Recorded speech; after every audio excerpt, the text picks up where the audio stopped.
attract public notice. Now, this is actually a traditional definition of the Public Relations Society of America that's more about relationships. Here it comes. So public relations is strategic communication process that builds mutually beneficial relationships between organizations and their publics. So it's not just about getting media for yourself, but building relationships with the media, with your audience, whether it's your clients, your prospects, or even potential joint venture partners. So why public relations? Well, it's better than advertising. It doesn't cost anything, but it's not just the cost factor. It provides instant credibility. So when you have the New York Times or your local patch or a blogger write about you, they're giving you third-party credibility. So you're instantly positioned as an expert. And what's great about that is, as an expert, your perceived value has gone up and you can charge more for your services. People are now going to seek you out and they're going to expect to pay more for your services as an expert. Okay, so here's a quick look at what we're going to cover. We've got a lot of information. Sorry. Hang on one second, Jane, if you would. Mm-hmm. So I think what Jane covered is huge, and I just want to shed some light on it. So I've told all of you guys over the course of our webinars that you guys should be focused on providing be focused on finding some niches that you guys can take vertical, right? So by vertical, I mean that you're going to concentrate on a couple of different niches or one niche, and you're going to go into multiple cities with those. So imagine that you guys picked your niche, and you found that within that niche, there's one or two primary magazines or news sources for that niche that almost every person, business owner in that niche looks at. Imagine them featuring you as the expert for internet marketing. I mean, I can't think of a better way to advertise. I've just never really known how to do this. So I want to make sure that all of you guys tune in, pay attention, make sure you guys turn off your Skype and Facebook and all those other distractions. Let's give all of our attention to Jane as she walks through this stuff. Thanks, Joe. That's a great point, and we're actually going to talk about that a little bit later when we talk about building your media list. Okay. So just a quick snapshot of what we're going to cover. The intro to public relations, your unique media assets, and why I think this is the best point in time to be doing public relations, why the media needs you, how to pitch the media, how to find journalists that are already looking for stories, how to build a media list, and how to convert your publicity into high-paying clients. Okay, a couple of quotes just to frame this topic a little bit more. All publicity is good publicity, except an obituary notice. And from Bill Gates, if I had my last dime, I'd spend it on publicity. But what we're going to focus on today is how to do publicity at no cost or very little cost and still be very effective. So when we look at public relations or publicity, the kind of stories that we could pitch are news stories, and what that could involve are human interest stories. So it could be local guy does good, local business hires new people, local business succeeds against the odds. I call that the against the grain story. And that's actually a great one for us because in this economy, you read a lot about the recession, and I live in a town where there are a bunch of empty storefronts. You may have seen that where you live as well, but we're helping clients succeed phenomenally. So that's kind of against the grain, and that's an amazing story. People are going to want to read that. Journalists are going to want to cover that and find out not all the minutiae of how and why, but just a little bit more about what we do and who we're doing that for and who's succeeding in this economy. And then trends that are happening, and there are a number of different trends that we can look at. They can be trends in the weather that you can tap into. We'll talk about that a little further. They can be business trends. They can be trends in entertainment. So there are a number of different ways that you can tap into public relations. So a quote that I don't know who created this, but in the land of the blind, the one-eyed man is king. And I mention this because I really believe we're uniquely positioned to get public relations at this time. We've got the tools thanks to Joe, to create incredible success for our clients in any economy. And we are ahead of the curve with inside knowledge, with people who are on the cutting edge. So we've got stories to bring to the media, and I'm going to tell you a little bit shortly about how I got some publicity based on this. So we can go to the media and say, this is what's happening. The public doesn't even know about this yet. Businesses don't know about this yet, and they need to know about this. This is what's happening. It's going to impact their bottom line. And we can be the ones to get the publicity for bringing this story out to the public and into the media. So in public relations, you have what I like to call timelines. And those timelines vary depending on the type of media that we're working in. Print publications typically have a longer timeline, or the longest timeline, because what happens is, in addition to sourcing stories, interviewing, subjects, stories have to get edited. They've got to get grammatically checked, fact-checked. They've got to select the proper picture. All of that's got to get laid out, or typeset as it used to be called, and then sent to the printer to actually be physically printed. Then it needs to be distributed. So the print publications have the longest timeline. If you're looking to pitch them, you really need to know what their timeline is. It might be 6 months out for a national magazine. For newspapers, obviously it's a shorter timeline because they print closer to, might be a weekly publication, it might be a daily. So you need to be cognizant of that. Online magazines can have a long lead cycle depending on the type of stories they cover. They could also have two types of timelines. There could be the general interest stories, and they could have a breaking news section. So the breaking news obviously would be timely, and they would publish things kind of on the fly as they came in, or they saw that they needed to cover a story.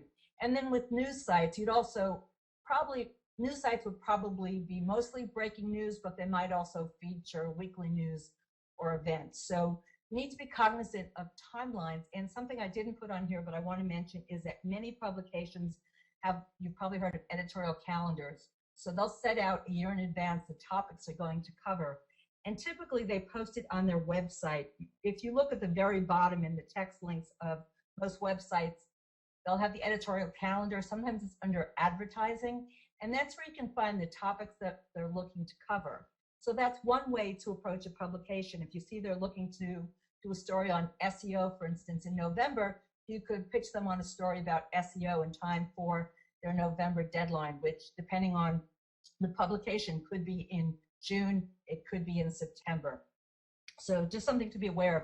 If it's not published, feel free to contact the publication, ask them, do they have an editorial calendar? How do you get a copy of it? Like that. So there are 6 steps to publicity, and we're going to go through them in detail. I just want to frame this for you. So there's the preparation on your end, getting ready for the publicity, the story idea or ideas, having a media list, who you're going to pitch it to, the actual pitch, the content creation, which could be the article or the interview, and then converting your media coverage to paying clients. So in your approaches to publicity, there are a couple of different ways you can go. Before the preparation, I just want to give you an overview of this. So you've got press release. That would be when you distribute it. You pick the story, you pick the distribution channel or the target market, and you distribute it. That would be a traditional press release. Then there's Google News.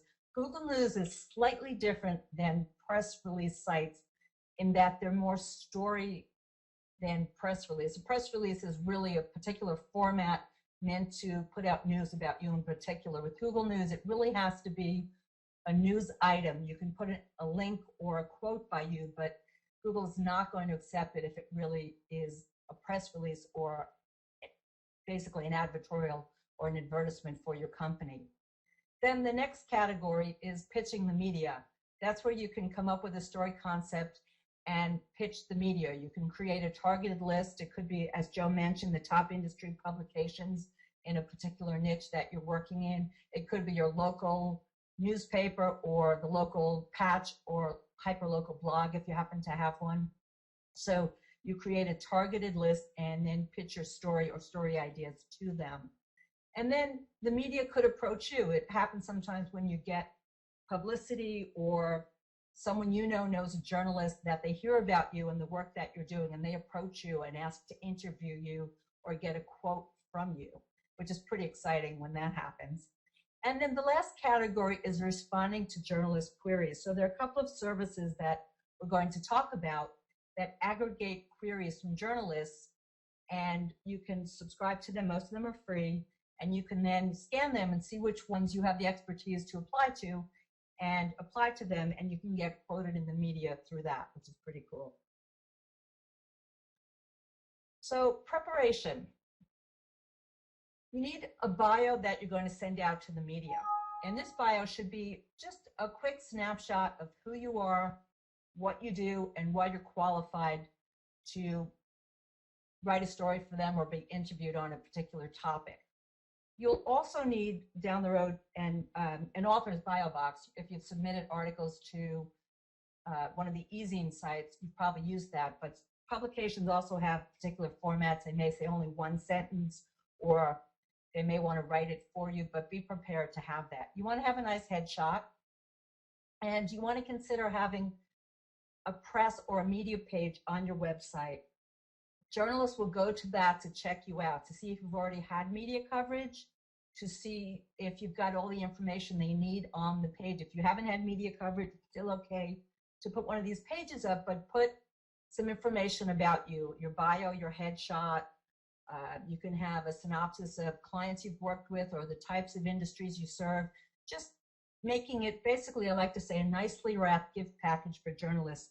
You will make great friends with journalists if you help them do their job for them. They're really busy, and they most appreciate people who come to them prepared, who have all the information in a nice, neat format they can easily download at any hour of the day or night, not having to get in touch with you to get that information. So putting it online or even on your Facebook page can be really helpful to make it accessible for them. Okay, here's just a quick little format a template you might want to use for your bio. So the way it works is the fill in the blank or the blue. So it would be we help, and you insert your target audience, and then you name their problem, and at the bottom you put the solution you provide. And this is what it might look like. We help local businesses who are struggling to find clients attract a steady stream of new clients. Pretty simple, concise. You know, you could add a simple statement after this, giving a very short story of how you help a local client. But it gives the media an idea of who you work with, how you help them, and what problem or solution you offer. And again, you don't want to give them the tactics of how you do it. They're really not interested about SEO and Google Places unless that's what the article is about. So you just want to give them a snapshot who you are and really how you help and why it's going to be important to their audience and if it's a fit. Story idea or ideas. This is just a couple of ideas. There's certainly a long list, but as we mentioned, breaking news can be great things to pitch to the media. A problem that you solve. It can be the simplest problem in the world, but if you've got a solution to it, then it can be something that's much appreciated and worth writing about. Human interest stories are always great. The more bizarre, sometimes the better. You know, instead of dog bites man, man bites dog. Milestones, whether it's a milestone in your company or a client's company, the 500th customer, the 500th, person who signed up for your newsletter, whatever it is. Sometimes they're not as newsworthy, but when you think of global as opposed to local, something that could be newsworthy on a local level can be smaller in scope than a global story. For instance, the 500th customer for a local business might be noteworthy because there are 20 people who live in the town. You know, in a city like New York City, the 500th customer could happen in one morning. So everything in perspective, and it's important to be aware of that. The other thing I just mentioned, which I think is really a good concept, is consider doing a press release or some press about one of your clients. By promoting them, and of course you can mention yourself in a nice way within the publicity, you're helping to do something great for your client. they're going to then want to promote it to their entire list or audience, getting you more publicity in the process. And it's nice to send something to the journalist about something besides yourself. So I think it's a win-win-win type of thing to consider sending out press about some of your clients, even if it does benefit you somewhere in there. Trends can be a great thing to do publicity about. Everyone's interested in trends. And, something to realize about the media, when you're working with a publication, they have a limited staff, and as good as their intelligentsia is out there, they need sources. They need sources like you. So they may be aware of some trends, but they may not be aware of all of them. So by bringing a trend to their attention, noticing a trend, discovering the trend, identifying it, naming it, you've got some great story ideas. And something that you can incorporate, the last point I have on here is data. Data is a really, really great thing to include in press releases or in stories. The press love data. It's very sticky. It's easy to repeat, to share. It's great if you visualize it, if you turn the data into an infographic or some kind of a simple pie chart. It's a great addition to your press release or to your story. And data is really easy to create. If you take, for example, the survey that Joe sent out for this webinar, that could easily be turned into a story. So you can easily create your own data by doing a simple survey. You can use SurveyMonkey. You can do them on LinkedIn. You can do one on Facebook. The tools are there. No one's going to ask you how many people you surveyed. You're not Nielsen, so that's not going to come up. If you do survey a large sampling, you might want to state you've surveyed 500, 1,000 people to get the statistics, but that really isn't what's important. Having the data is what's interesting and what's going to be really sticky. I mentioned before going against the grain. Any kind of story about someone who is succeeding when no one else is succeeding, who is doing something different when other people are struggling, is a really good story. Philanthropy always makes a great story. A company donating to a local charity, hosting an event for a local charity or kids group. And again, that's another category of win, win, win. And events make great stories. So you could be hosting a webinar. You could be hosting an event for your company, for your clients. You could be giving a talk. You should issue press releases for all of those. And the interesting thing about press releases, once you set up your press room on your website, you can post the press releases that you issue onto your site. You should also send them out to your clients. So your clients don't necessarily see a difference between a press release that you issued or a press release a company issued, if you hired a PR firm. So if you have your press release on a press site, you might send them the link to the press release sitting on the press site. It looks really impressive that you've got a press release there, and they're not going to see a difference that you put it there or it was generated in another way.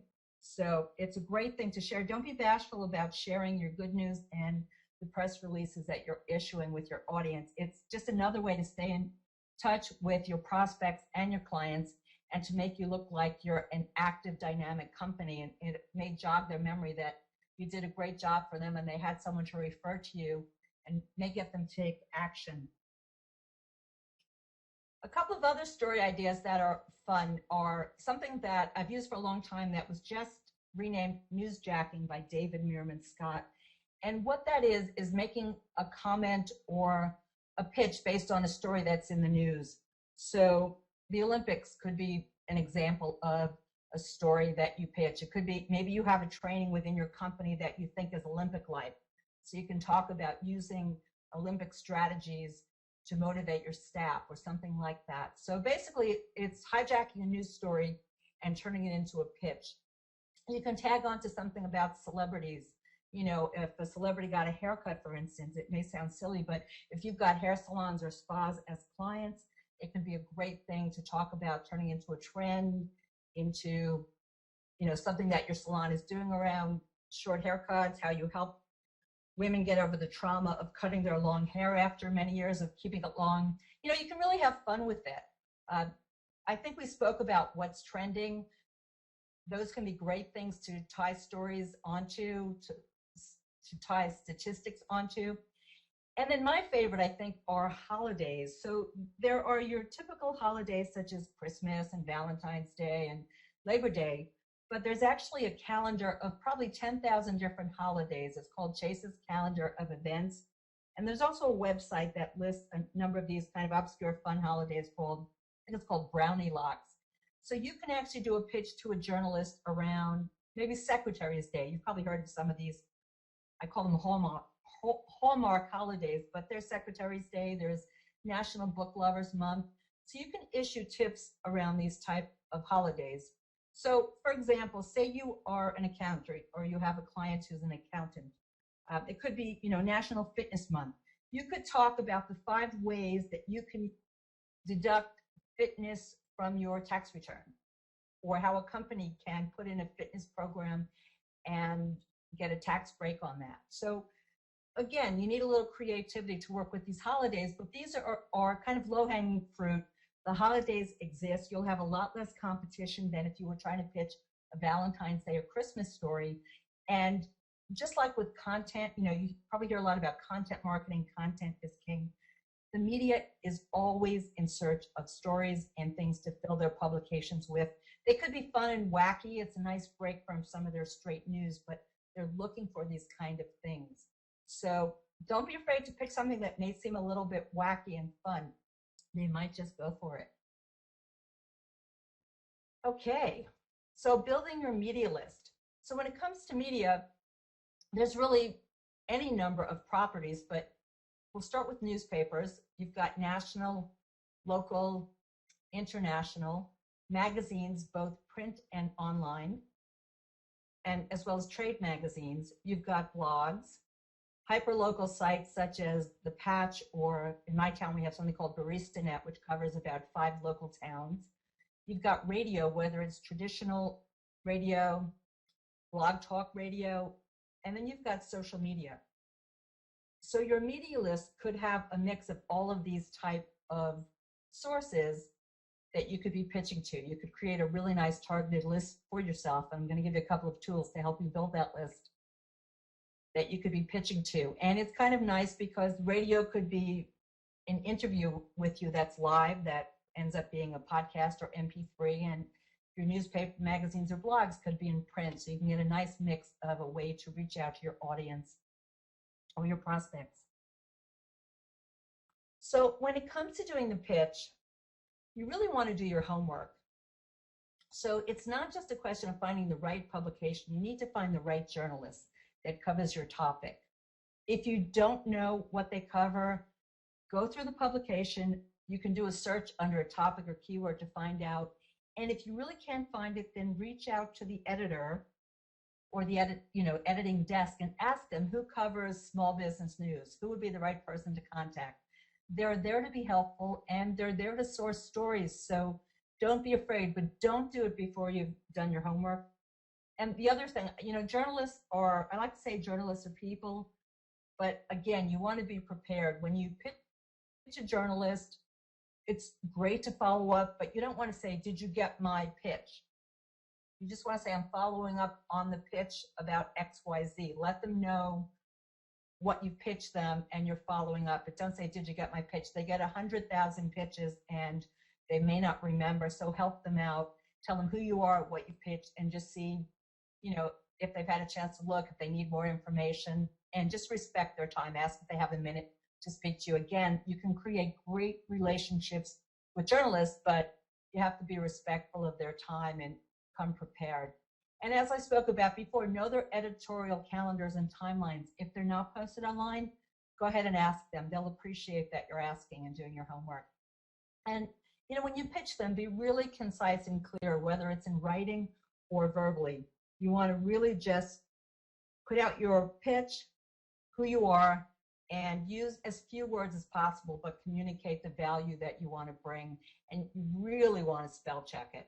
I know you may find typos in the New York Times, but there's nothing more off-putting, especially if they don't know you and have them work with you, than finding a spelling or grammatical error. And so before you do it, maybe you want to print it out and proof it if that works better for you. Have someone else look it over, but it's just really important to do that. And then, in terms of establishing your credibility, if you haven't gotten press yet, you can just tell them a little bit about what you do. You can tell them the clients that you work with.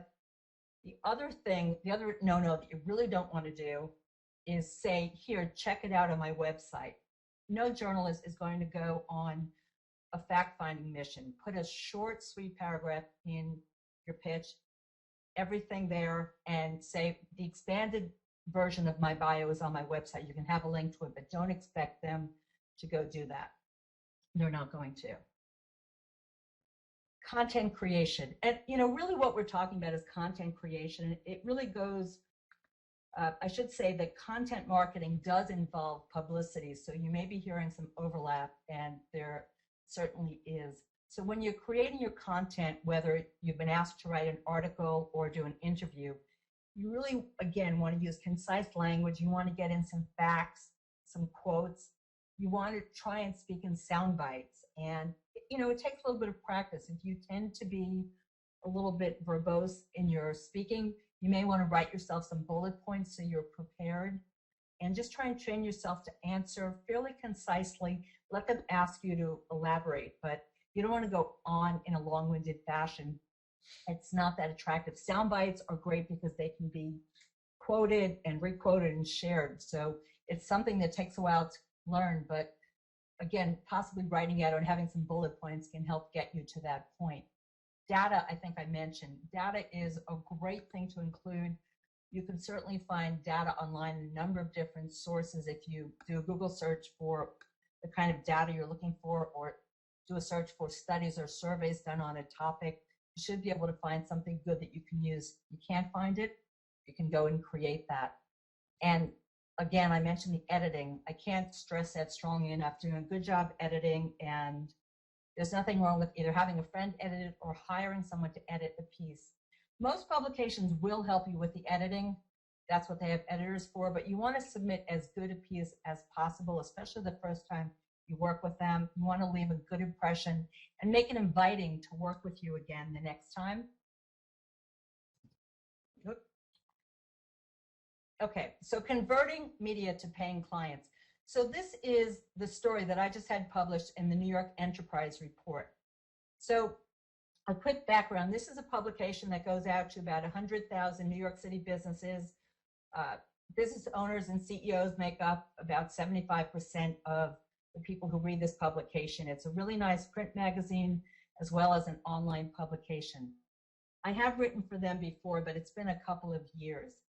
But as I was thinking about the work that we do, I thought, these changes coming to Google are something most business owners aren't aware of, and they really should be.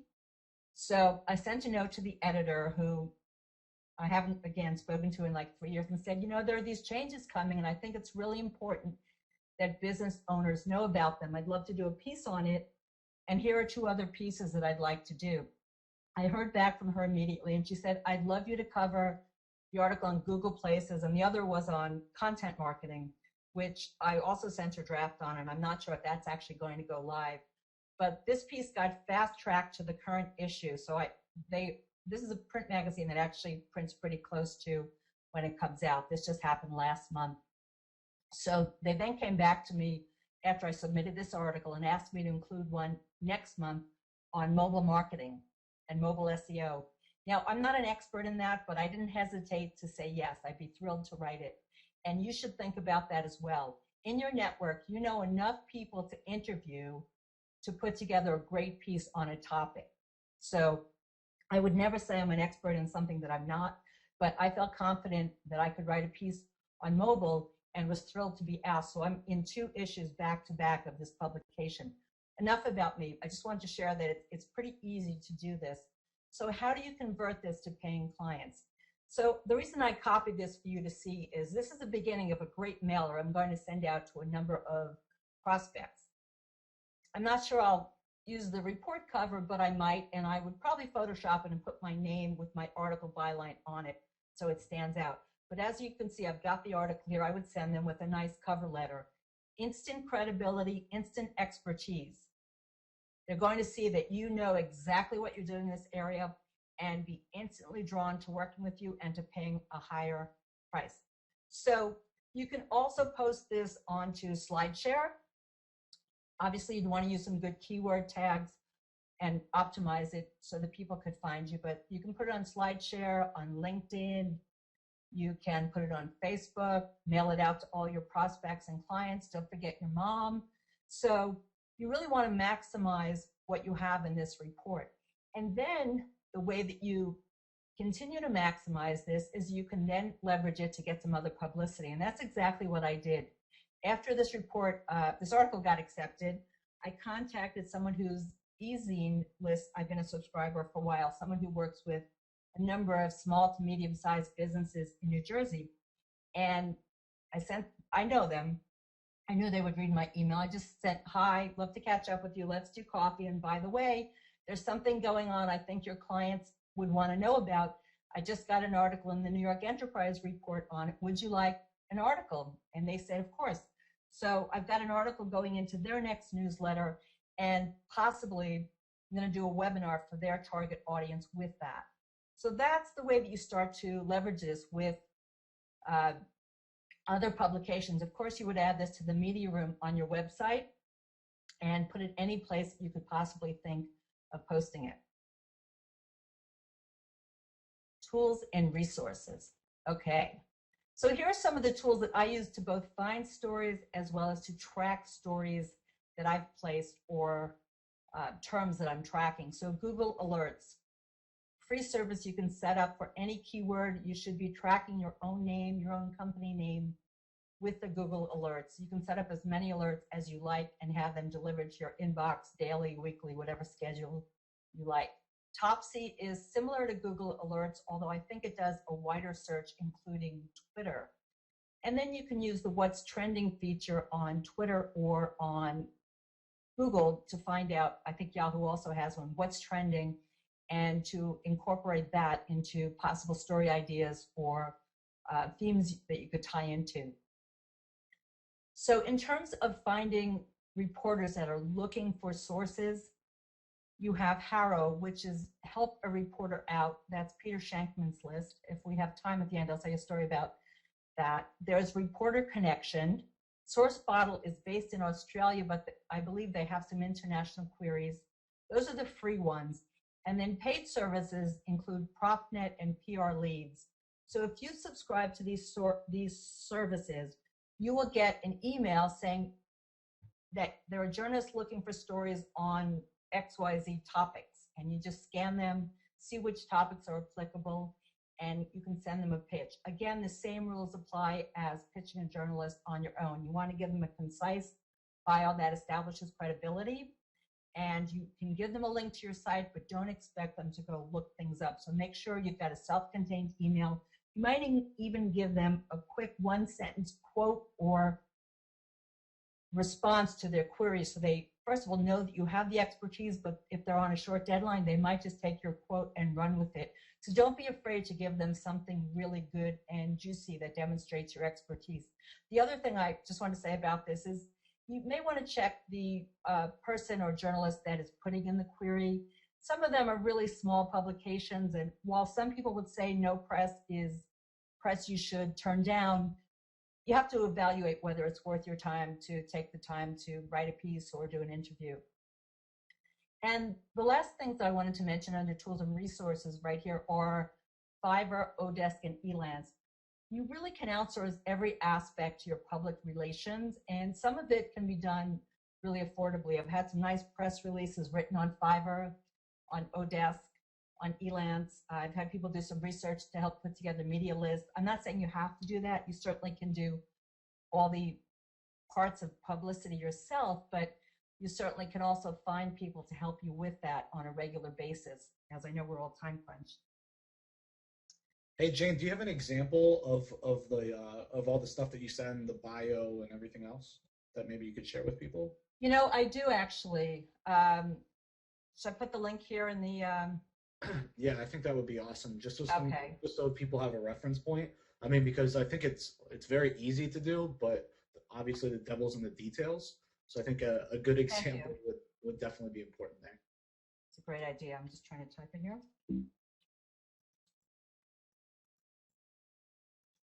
No, it's not letting me type here. I can put it in the chat if you just want to say it out loud. I don't know the exact link, but if you go to instantpressroom.com under the demo sites, you would see one. The one for the real estate agent, I think, is the most complete there. I can send it later. I'll send you the exact link later. Okay, so we'll just include it in the resources for you guys when we put up the replay. Okay, that's great. Thanks, Jim. Okay, so best free press release services. And the reason that I've got this segregated, I just want to say up front, if you're looking to issue a press release and get journalists to pick it up and write about you, the chances of that happening from a free press release service are really, really low. So if you're really looking to send out a press release and get publications to write about you based on that, you really need to look at using a paid press release service. I'm going to talk about those in a minute. Of course, you've got to have a great story. You've got to have something newsworthy regardless, but these particular press release services for free serve the following purposes. Google News, the best one for me has been onlineprnews.com. These are all free. Some of them have paid versions. Just a note about free versus paid for these particular services. If you have a timeline, you need to give them some time to review your press release. Some of them, because they're a free site doesn't mean they accept everything. I've had them ask me to revise something that it sounded too advertorial. It didn't sound newsworthy enough. So I appreciated the feedback and went ahead and did that. Some of them, if you really want to get it going, you may want to use their paid version. They're typically not that much money, $22, $35. So, get a sense when you go on the site. They don't necessarily tell you how long it's going to take them to review your release or whether they just approve them instantly. So be aware of your own timeline and what you need to accomplish. So the best one for Google News is Online PR News. Second and third after that are openpr.com and prfire.co.uk. For appearing in web searches, for organic search, in other words, it's again prfire.co.uk and Newswire Today, as well as PR Zoom. And for link building, the best two I've seen are PR Zoom and Idea Marketers.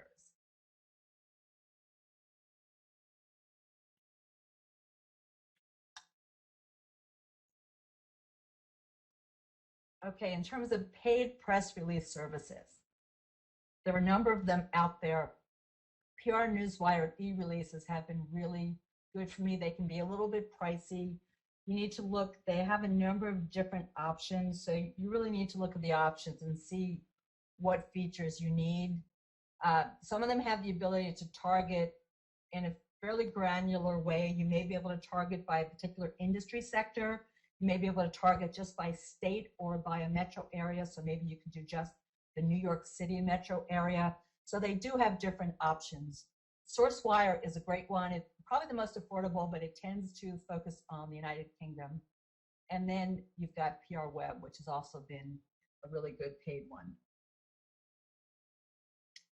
So just a quick look at what we've covered. I know it's been a lot. You've probably got a bunch of questions.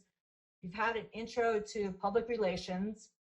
Hope you've gotten a sense of your unique media assets. I honestly believe you've all got the best stories and message right now to get some great publicity for yourself.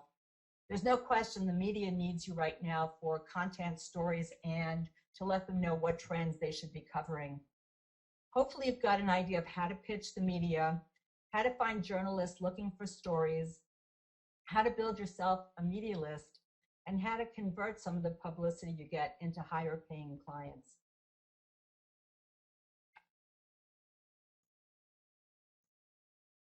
So thank you. Questions? Awesome, Jane. This is very enlightening for me, for sure. We definitely have some questions. Let's go ahead and jump through some of these. Dion says, will we get the actual URLs for the tools and resources?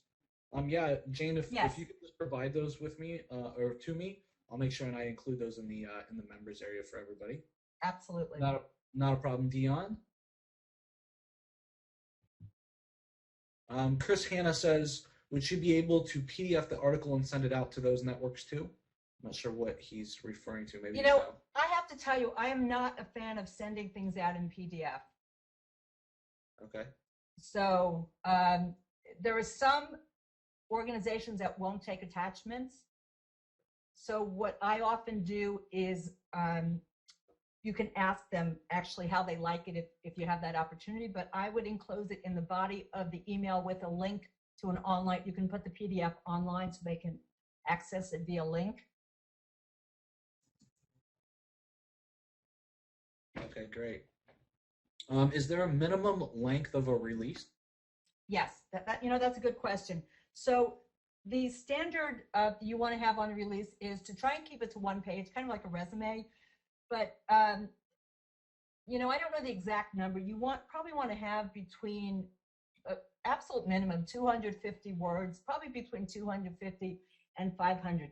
There are a number of different press release templates online that you can find. I can add one to the list of resources as well. I'll give you a press release template that you can use. And there's a slightly different version for online as opposed to print press releases. And then again, just want to remind you for Google News, it's really a different format. It's not the press release template. Okay, great. Jane, can you compare the contrast between digital versus traditional release tactics? Was a question that we got from Mark Levin. I'm sorry, would you mind repeating that? Digital versus traditional release tactics? Oh, tactics. Okay. I'm not sure I totally understand the question. Let me try and address that. So ask Mark, do you mean when you're sending the packet out or when you're approaching a print as opposed to a digital publication? Just let us know, Mark, and we'll get that answered from you or for you. Hang on one second. Mark, if you just want to type that in, we'll get that answered. Okay, super.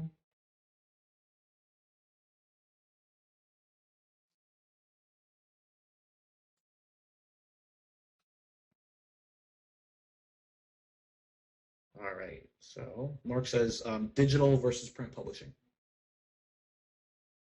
Okay. I'm not really sure that question is very specific or Jane, but. Yeah, I'm not exactly sure, Mark, but basically when you have a digital versus a print publication, the print typically has a longer timeline.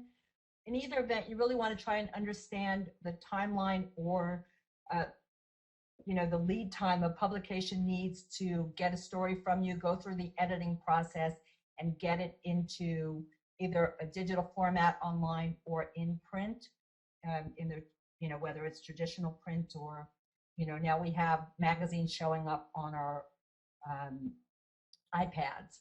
So, there are new mediums that are arriving all the time. So you really just need to know on a case-by-case basis. When it comes to the press release, there is a slightly different format for the press release that you submit to an online versus a print publication, one that you're mailing out. But you can send a press release. You don't need to print it out and physically mail it to a print publication. You can send them the online format if you're emailing them. So I hope that answers your question, Mark. Awesome. Otherwise, essentially the information is the same. Your bio would be the same. Your, all the other information about you and the story would be the same. It just comes down to their lead times and, their format. So you really got to ask them on an individual basis what it is they're looking for. And they'll often tell you, sometimes they'll have story guidelines for guest editing or guest blogging. We look for stories of this length and, this is what your author bio length should be, and we need a picture of this size. So, they'll let you know. Awesome. So Mark says he got it. Thanks. Okay, good. So I guess Barry's talking about press releases. He says, how many links do you include in your releases? And how do you handle the specific anchor text and related target URLs? Okay, that's a great question. So a number of the free press release services often only allow you, it could be one text link and one image. And if you upgrade to a paid version, they'll offer you more. So that can vary on an individual basis. If you're issuing your own press release, just writing it, putting it on your own site, which, you know, nothing wrong with doing that, then you probably want to put 2 to 3. Okay, great. So I see, Jane, on this page, we got a link here. Can you tell everybody a little bit about the program that I had you put together, just so if they want to learn more about PR, that they can take that next step? Sure. So, so I put together a PR training program for you, and it's basically a 4-week program. It's 4 live webinars, which will all be recorded and archived, as well as a PR handbook, swipe files, which include the exact emails and pitch letters I've used to successfully get published, as well as some other people's successful swipe files. It includes a resource guide with the best tools and resources, many of which I've mentioned, but there are many, many more. And then a bonus of 20 fill-in-the-blank press release templates for all different scenarios, from whether you've got a speaking engagement, you're offering a free tips guide, an ebook, that kind of thing. So basically what you'll learn are the A to Z's of public relations, which press distribution services are the best. We've covered most of that. The best free publicity tools and resources, how to leverage your publicity, more about how to use outsourcers to help you with your public relations, how and when to contact a journalist and what to say, what not to say, and basically all the knowledge and resources you need to be your own public relations department, and how to set up and generate a steady stream of publicity, as well as creating a unique publicity action plan and your own targeted media list. Awesome. I love the swipe files. For me, that's worth whatever you're charging. I don't even know what you're charging. Because I definitely am interested in PR, but for me, it seems like this big, huge thing that I don't really know how to systematize or to put any type of process around. So that swipe file is definitely, you know, the pitch letters and the exact emails that you get, that you use to pitch, and then obviously those templated press releases as well. I think that's great. And, you know, that's a good point, Joe. You know, it really is a question of setting up a system and just kind of understanding the rules of the road. And I think it can be a little bit intimidating at first, but I'm here to tell you, I taught myself to do this initially. My very first business, I was a fashion designer, and I needed some business. So I had no idea what I was doing. I just started contacting the press. This is a long time ago, so there wasn't much in the way of online or email. So it was dialing for dollars, and you know, I made it work. I got some great publicity, and you know, it's something I've had fun with over the years. And I know all of you can do it, and you can really make it work for your business, and can have some really happy journalists because they're getting to work with you. And I really mean that. It's only $97. Should I charge more? No. Yeah. Just wait until everybody gets a chance to buy, though. I just bought $97 for me as a no-brainer. I definitely want to know more about Publicity, and so thank you for helping us with this. I know I definitely appreciate it. So we do have a couple more questions. Let's go ahead and knock these out quick. I just got a minute or two, though, and I got to run. Okay. So do you write the releases like a journalist style and sending importance paragraphs? Wow, I have no idea what that means. You know, it's a great question. Must have some history in PR or something. Yeah, it's a great question. In a sense, you do. So the headline being the most important, and keyword optimized. There's definitely an SEO component to success with your press releases. But there's a format that flows. So, you know, the first paragraph has to be kind of a summary of the rest of the press release, and then it kind of falls into a format with a quote about us, you know, about the company, or about the, if it's about a speaking engagement, about the speaker, that kind of thing. So it does to an extent, and then it kind of diverges into press release format. Okay, great. Gary says he likes PR log, and you can also embed a video into it, and it's free. Awesome, thank you. Chris Hanna mentioned that you guys can use Magic Submitter to also Ah, submit press releases. So that definitely gets my brain going because I'm seeing a lot of press releases rank in Google as well as citation sites. So thanks, definitely, Chris, for bringing that up. yeah, thanks for mentioning that, Chris. Good point. Let's see. Lou Silva, I hope I said your name okay, Lou, has a question. He says, when working with a local radio or TV station, is it proper protocol to establish the relationship with only a single radio station or TV station, or is multiple stations okay for the same media type? You know, that's a great question, and I wouldn't relegate myself to one media station. However, what they will probably want is an exclusive on a particular article. So, uh, well, I shouldn't say it. If a radio station is interviewing you, there's not an exclusive. They're going to interview you about lead generation. Then, you know, it's a topic they're going to have a conversation on. You may want to let them know you've done an interview and you'll offer them different questions so they can have a different perspective on it than the other station. So, you know, you want to be upfront with them and say, I've done an interview and what I'd like to do is make it special for you. And just let's look at it from a different point of view because they don't want to be, you know, second. They want to have, most of them, I should say, don't want to come second. They want to have, you know, the first dibs at something. So work with them and make it so that they do feel special and they've got that opportunity. But why would you, you know, relegate yourself just to one? And, you know, the good news is once you get one, it really opens the door, not just to clients, but to other publicity. It's kind of, you know, it's like a catch-22 in a way. How do you get your first one? But once you get it, you can just say, you know, I did an interview on this station and let them know, or I've got something in print. And if you want to get your first one, you know, find a buddy who's got a blog, write something for them, and that's your first one. You've done it. So just go for it. Have fun.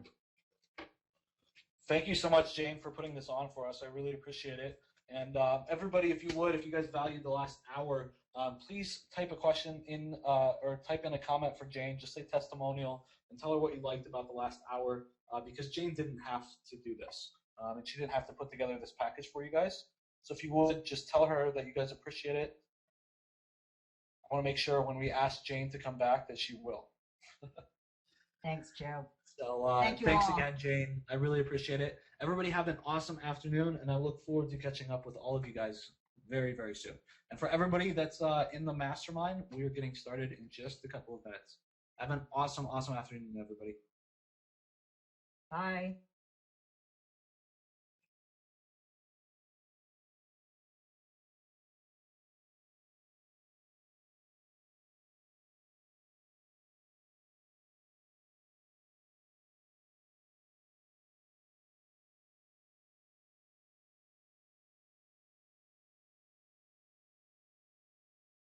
The organizer has ended the session and this call will be disconnected.